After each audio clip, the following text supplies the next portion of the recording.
Hello guys, இந்த video யாருக்காகனா யாரெல்லாம் ஃபாரினுக்கு வந்து அடிக்கடி டிராவல் பண்றீங்க, அதாவது நீங்க வந்து ரெகுலர் ஒர்க் பண்றவங்களா இருக்கலாம், இல்ல செயிலர்ஸா இருக்கலாம், இல்ல பிசினஸ் டிராவல் அடிக்கடி வந்து இன்டர்நேஷனல் ட்ரிப் பண்ணுவீங்க அப்படின்னா இந்த வீடியோ உங்களுக்காக தான். இப்போ என்னன்னா நம்ம வந்து இமிகிரேஷன் கவுண்டர் போனாலே கண்டிப்பா நம்மளுக்கு தேவையில்லாத கொஸ்டின் பண்ணுவாங்க.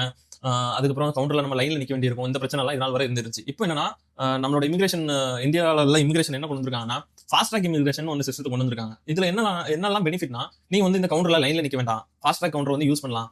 அதே மாதிரி உங்க பாஸ்போர்ட்ல வந்து சீல் ஆகாது, உங்களோட என்ட்ரி எக்ஸிட் இந்த சீல் பண்ணுவாங்கல்ல அது வந்து கண்டிப்பா ஆகாது.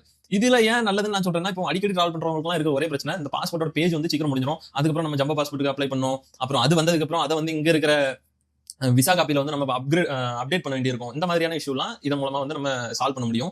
இதுக்கு நீங்க என்ன பண்ணணும்னா கூகுள ஓபன் பண்ணுங்க. கூகுள்ல ஓபன் பண்ணி ஃபாஸ்ட் ட்ராக் இமிகிரேஷன் டைப் பண்ணுங்க. கூகுள்ல டைப் பண்ணீங்கன்னா உங்களுக்கு இந்த மாதிரி ஒரு பேஜ் வரும். ஃபர்ஸ்ட் லாகின் ஆர் சைன் அப்னு கேட்கும். நீங்க யாருக்கும் உங்களுக்கு அக்கௌண்ட் இருக்காது இது ரிஜிஸ்டர் பண்ணாதவங்களுக்கு. சோ சைன் அப் கொடுங்க. உங்களோட ஜிமெயில் ஐடியும் ஃபோன் நம்பரையும் கொடுத்து கேப்சாவை ஃபில் பண்ணீங்கன்னா உங்களுக்கு ஒரு ஓடிபி வரும். ஓடிபியும் நீங்க கொடுத்துட்டீங்கன்னா உங்களோட அக்கௌண்ட் வந்து ரிஜிஸ்டர் ஆயிரும். ரிஜிஸ்டர் ஆனதுக்கு அப்புறம் நீங்க லாகின் ஆப்ஷன் கொடுங்க. லாகின் கொடுத்து உங்களோட கிரெடென்ஷியல், அதாவது ஜிமெயில் அக்கௌண்ட்டையும் நீங்க ஒரு பாஸ்வேர்டு கிரியேட் பண்ணிருப்பீங்க, அதையும் ரெண்டையும் கொடுத்தீங்கன்னா லாகின் பேஜுக்குள்ள போகும். அதுக்கப்புறம் உங்க பாஸ்போர்ட்ல இருக்கிற மாதிரியே நேம் கேட்கும், ஃபாதர் நேம், சர் நேம், உங்களோட அட்ரஸ், எங்க இப்போ வசிக்கிறீங்க, அப்புறம் உங்களோட ஃபோன் நம்பர் என்ன, ஜிமெயில் அக்கௌண்ட் என்ன, இது எல்லா டீட்டெயிலும் பாஸ்போர்ட்ல என்னென்ன நீங்க இருக்குதோ அதே மாதிரி கரெக்டா எந்த ஸ்பெல் மிஸ்டேக்கும் இல்லாம கொடுங்க. இதெல்லாம் கொடுத்ததுக்கு அப்புறம் உங்களுக்கு நெக்ஸ்ட் இதை ப்ரொசீட் கொடுத்துட்டீங்கன்னா உங்களுக்கு வந்து ஒரு QR கோட் வந்துடும். இதுல பண்றதுல நிறைய பேர் ஃபேஸ் பண்ற இஷ்யூ என்னன்னா இந்த பாஸ்வேர்டு கிரியேட் பண்றது. பாஸ்வேர்டு கிரியேட் பண்ணும்போது நீங்க வந்து ஒரு upper case, lower case, number, நம்ம ஒரு ஸ்பெஷல் கேரக்டர் இந்த நாலும் மிக்ஸ் ஆகிருக்கிற மாதிரி ஒரு 8 லெட்டருக்கு மேல இருக்கிற மாதிரி வந்து ஃபாலோ பண்ணுங்க. கண்டிப்பா வந்து இதாயிரும். அதுக்கப்புறம் என்ன ப்ரொசீஜர்னா உங்களுக்கு வந்து ஒரு QR கோட் கிடைச்சிரும். நீங்க வந்து ரிஜிஸ்டர் பண்ணிட்டீங்க சக்சஸ்ஃபுல்லா அப்படின்ட்டு.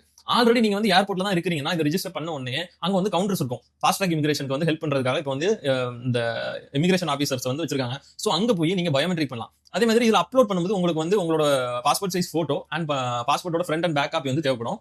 இதை வந்து நீங்க 1 MB உள்ள வந்து அப்லோட் பண்ற மாதிரி இருக்கும். நிறைய பேர் இந்த விஷயம் ஃபேஸ் பண்றீங்க. 1 MB உள்ள வந்து கிடைக்க மாட்டேங்குது. ஏன்னா இப்போ உள்ள எந்த போன்ல எடுத்தாலும் 1 MB உள்ள உங்களுக்கு வராது. இது PDF இல்ல JPG இந்த ஃபார்மேட்ல வந்து அப்லோட் பண்ணலாம். அப்போ நீங்க என்ன பண்ணுங்கன்னா ஆப் ஸ்டோர்லயோ இல்ல பிளே ஸ்டோர்லயோ போய் ஃபைல் கம்ப்ரஷன் ஆப் ஏதாவது ஒன்று இன்ஸ்டால் பண்ணி 1 MB உள்ள வர மாதிரி, அதாவது KP அந்த மாதிரி அளவுல வர அளவுக்கு வந்து இதை கம்ப்ரஸ் பண்ணி எடுத்துக்கிட்டீங்கன்னா ஈஸியா அப்லோட் பண்ணி நெக்ஸ்ட் ப்ரொசீஜருக்கு வந்துடும். இதை பண்ணி முடிச்சிட்டீங்க. இதை வந்து நம்ம வந்து டைரக்டா ஏர்போர்ட் போகாமலே இவ்வளவு வரைக்கும் பண்ணிடலாம். அதுக்கப்புறம் என்ன ப்ரொசீஜர்னா நீங்க இன்டர்நேஷனல் ஏர்போர்ட்டுக்கு டிராவல் பண்ணும்போது அங்க வந்து பயோமெட்ரிக் வந்து லாகின் பண்ணணும். பயோமெட்ரிக் என்னன்னா உங்களுக்கே தெரியும், நம்மளோட ஃபேஸா இருக்கட்டு இல்ல ஃபிங்கர் பிரிண்ட்ஸா இருக்கட்டு இதெல்லாம் வந்து அவங்க அகைன் வந்து ஸ்கேன் பண்ணி ரெக்கார்ட் பண்ணிப்பாங்க. இப்போ இந்த பயோமெட்ரிக்கும் முடிச்சிட்டீங்கன்னா ஒரு வித்தின் 3 or 4 டேஸ்ல வந்து நீங்க வந்து உங்களுக்கு வந்து அப்ரூவல் கொடுத்துருவாங்க.